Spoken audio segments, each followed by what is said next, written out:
नमस्कार देशवासियों, भाइयों और बहनों। आज हम आपके सामने एक ऐसी महत्वपूर्ण खबर लेकर उपस्थित हुए हैं जो देश के लगभग 75 लाख बुजुर्गों के जीवन की दिशा बदल सकती है।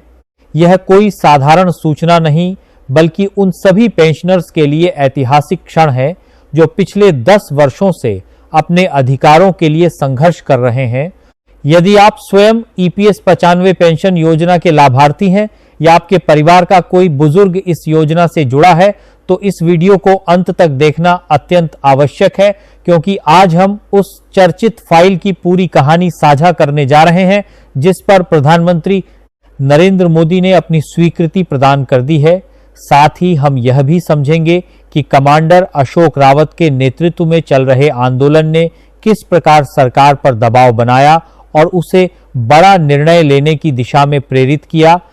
इसलिए तैयार रहिए, क्योंकि यह केवल समाचार नहीं बल्कि ऐसी जानकारी है जो उन बुजुर्गों की आंखों में नमी और चेहरे पर संतोष ला सकती है जिन्होंने देश की नींव मजबूत की है।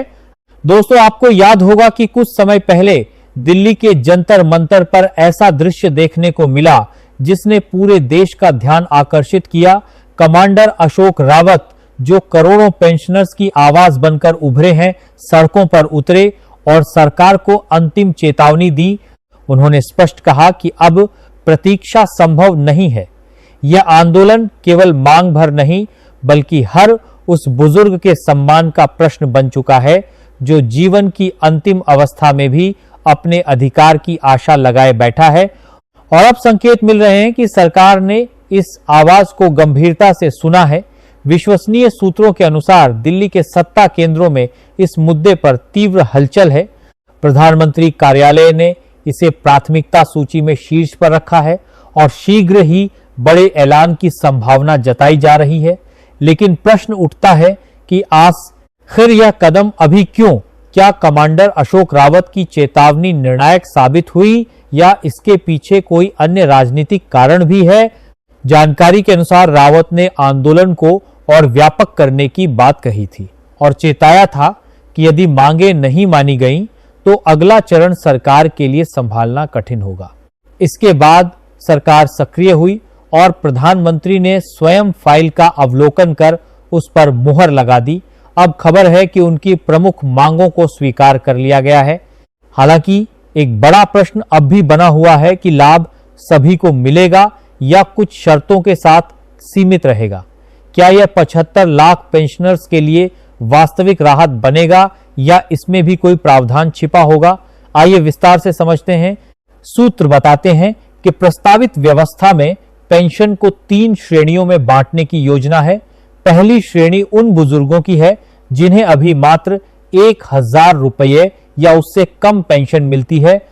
निर्णय लिया गया है कि इन्हें सीधे 7500 रुपये के स्तर तक लाया जाएगा, जिससे उनकी आय कई गुना बढ़ जाएगी और यह लाखों परिवारों के लिए बड़ी राहत होगी। दूसरी श्रेणी में महंगाई भत्ते का समावेश है, क्योंकि अब तक EPS 95 पेंशनर्स को यह सुविधा नहीं मिलती थी, जबकि सरकारी कर्मचारियों को मिलती रही है। नई व्यवस्था में पेंशन के साथ महंगाई भत्ता जोड़ा जाएगा जो हर 6 महीने में संशोधित होगा। तीसरी बड़ी राहत यह है कि इन बुजुर्गों को आयुष्मान भारत योजना से जोड़ा जाएगा, जिससे उन्हें 5 लाख रुपए तक का मुफ्त इलाज उपलब्ध होगा और गंभीर बीमारी की चिंता कम होगी। हालांकि कमांडर अशोक रावत ने स्पष्ट किया है कि केवल मौखिक आश्वासन स्वीकार्य नहीं होंगे और जब तक आधिकारिक लिखित आदेश जारी नहीं होता आंदोलन जारी रहेगा। उनका कहना है कि पूर्व में भी वादे हुए पर लागू नहीं हुए, इसीलिए इस बार वे पीछे नहीं हटेंगे। उन्होंने चेताया है कि यदि लिखित आदेश नहीं मिला तो वे फिर से दिल्ली की सड़कों पर उतरेंगे और आंदोलन पहले से 10 गुना व्यापक होगा। वे देश भर के बुजुर्गों से जुड़ने का आह्वान कर रहे हैं। वर्ष 2026 को पेंशनर्स के लिए निर्णायक माना जा रहा है और चर्चा है कि प्रधानमंत्री नरेंद्र मोदी भी बुजुर्गों के समर्थन के महत्व को समझते हैं। बताया जा रहा है कि श्रम मंत्रालय को निर्देश दिए गए हैं कि फाइलों में देरी न हो। फिर भी आशंका बनी है कि कहीं मामला फिर टल न जाए। रावत का कहना है कि उन्हें सीधे बैंक खाते में बड़ी राशि चाहिए और यदि इस बार भी धोखा हुआ तो आंदोलन तेज होगा। वे 7,500 रुपए प्लस महंगाई भत्ता लागू कराने के लिए प्रतिबद्ध हैं। सूत्रों के अनुसार उन्होंने आगामी बजट में उल्लेख न होने पर हर जिले में आमरण अनशन की रणनीति बनाई है और सरकार को विश्वासघात शब्द के साथ पत्र भी लिखा है। 75 लाख परिवारों की नाराजगी चुनावी असर डाल सकती है और यही दबाव निर्णय की वजह बना है। इस बीच सोशल मीडिया पर वायरल फाइल की चर्चा है जिसमें ईपीएफओ मुख्यालय की बैठक और वित्तीय प्रभाव का आकलन बताया जा रहा है। प्रारंभ में वित्त मंत्रालय ने अतिरिक्त बोझ का हवाला दिया था, पर मामला प्रधानमंत्री तक पहुंचने पर स्वीकृति मिल गई और कहा गया कि बुजुर्गों का सम्मान वित्तीय भार से अधिक महत्वपूर्ण है। सरकार चाहती है कि घोषणा प्रभावी ढंग से हो, फिर भी आधिकारिक पोर्टल पर आदेश आने तक प्रतीक्षा आवश्यक है। आज सुबह एक बुजुर्ग पेंशनभोगी ने फोन पर बताया कि उन्हें केवल 17 रुपए पेंशन मिलती है और उसी से पत्नी के कैंसर इलाज व घर का खर्च चलाना पड़ता है। यह वही पीड़ा है जिसे आंदोलन उठा रहा है। अशोक रावत अपनी टीम के साथ दिल्ली में डटे हैं और जैसे ही आधिकारिक घोषणा होगी हम आपको बताएंगे कि बढ़ी हुई राशि कब से खाते में आएगी। जानकारी यह भी है कि निर्णय पिछली तिथि से लागू हो सकता है जिससे एरियर भी मिल सकता है और यदि 2 वर्षों का एरियर मिला तो राशि लाखों में पहुंच सकती है जिससे लोग कर्ज चुका सकेंगे या पारिवारिक जिम्मेदारियां निभा सकेंगे।